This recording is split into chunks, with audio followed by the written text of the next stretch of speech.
क्यों करने जा रहा था तो डूब जाता था, विफल हुआ, उसकी हंसी हो गई।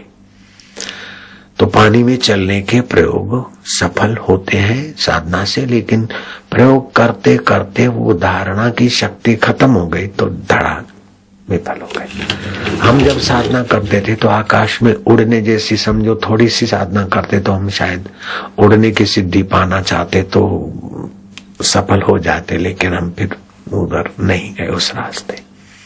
पक्षी भी उड़ते फिरते,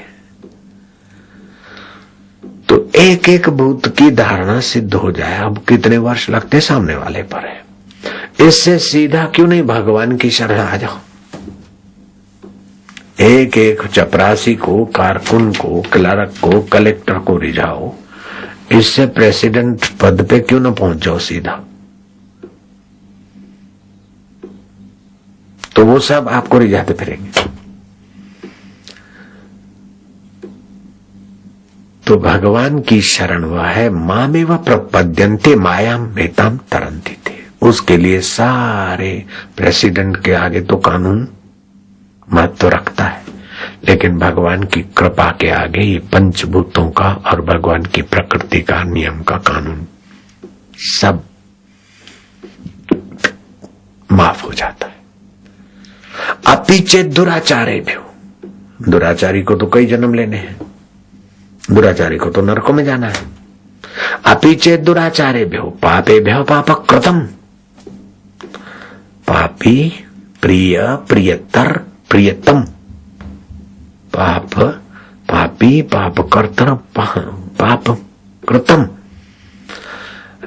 दुनिया के सारे पापियों को खोज के और उसमें से भी छांट छांट के ज्यादा खतरनाक और उसमें से भी अत्यंत पापी छांट गए, ऐसा भी मेरी शरण आ जाए तो डर जाता है। ये भगवान की तरफ से कितना बड़ा तोहफा है, कितनी बड़ी करुणा है, कितनी बड़ी कृपा है, तो उसका क्यों ना फायदा ले। एक एक भूत को रिझाए, एक एक मिनिस्टर को रिझाओ। इसीलिए कबीर की बात मुझे बहुत प्यारी लगती है, एक साधे सब सधे, सब साधे सब जाए। मैं दृष्टांत देता हूँ ना कि वो ब्रह्मचारी गया, बाबा महाराज मैं कहीं भी जाऊं तो मुझे रोजी रोटी मिल जाए खाने पीने को। बाबा ने एक का कर दिया, जाता है तो रुपए भर का सामान अथवा दक्षिणा मिल जाती उसको। फिर दूसरे बाबा को रिझाया तो उसने मिंडी कर दी, तो मैंने कहा 300 रुपए का उसकी आवक हो गई। फिर तीसरे महापुरुष को उसने बहुत रिझाया तो उसने बोला तेरे गुरु का एक का किया हुआ है तो लाओ हम मिंडी कर देते। तो लगभग महीने में 3000 की उसको आमदनी होने लगी।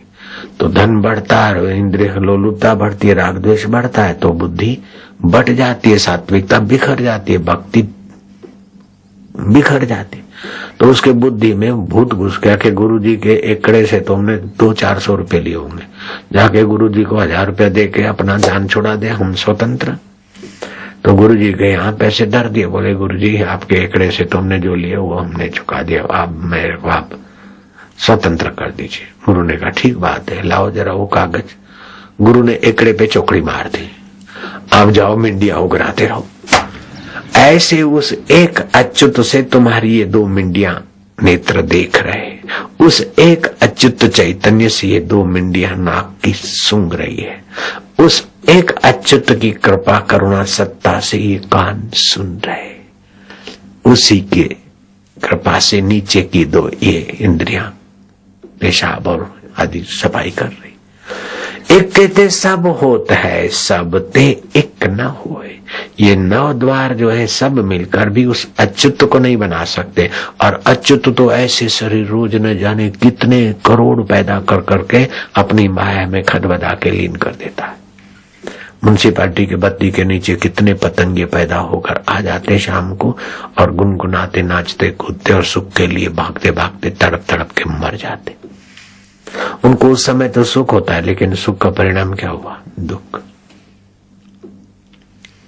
तो वास्तविक में सुख के लिए क्यों तड़पता है हमारा मन और बुद्धि?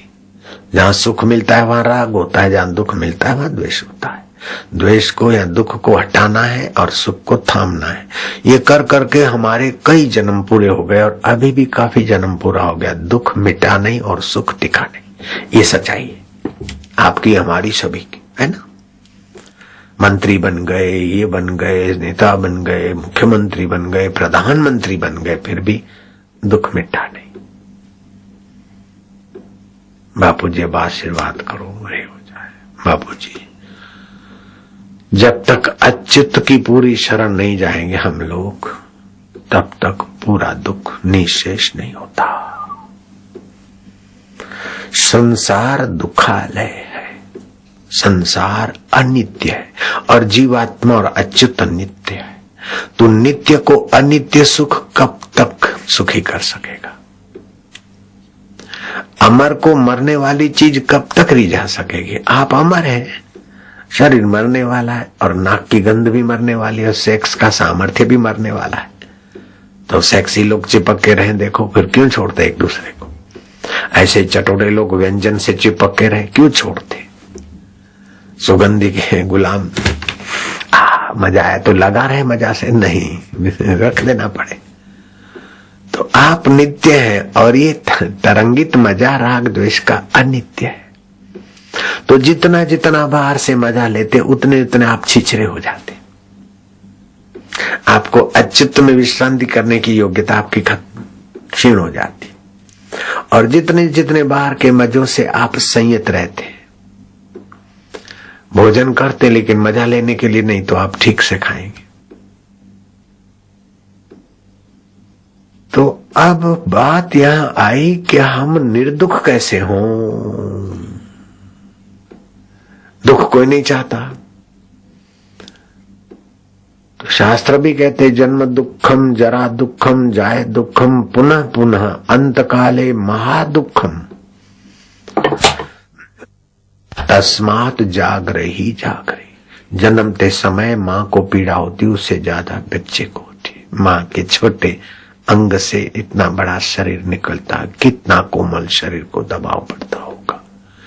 कई बच्चे तो बेचारे रोने की क्षमता भी नहीं, सुन्न से हो जाते। कितनी पीड़ा। माँ के गर्भ में हम ऊंधे लटक रहे थे।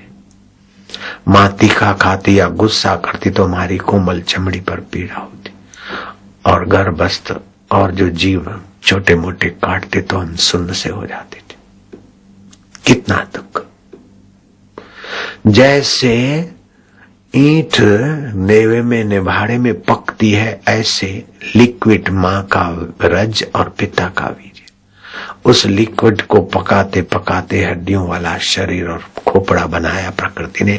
तो कितना निभाड़े में तो ईंट 4-6 दिन तक पकती है, हम हजूर 10-10 महीने, 9-9 महीने, 8-8 महीने पक के आए और फिर ये मर जाएगा, इतनी पक्की बात है। तो इसका सदुपयोग कर लो, मेरी हाथ जोड़ के प्रार्थना है। बस सब तो वो अच्युत है, उसको पालो। आपके पास वो बुद्धि दी है अच्युत ने। पेट भरना, बच्चे पैदा करना, दुख आए तो भाग जाना, सुख आए तो चिपक जाना, इतना तो कुत्ता, घोड़ा, गधा, बिल्ला, पशु सब जानते। आप पढ़ लिख के भी इतना ही किया तो आपने अपने साथ धोखा किया भैया। वाहवाही हुई, सीट बनी रही, हम मौज में है, लेकिन सीट चली गई, वाहवाही चली गई तो आप दुखी हो जाएंगे ना भैया।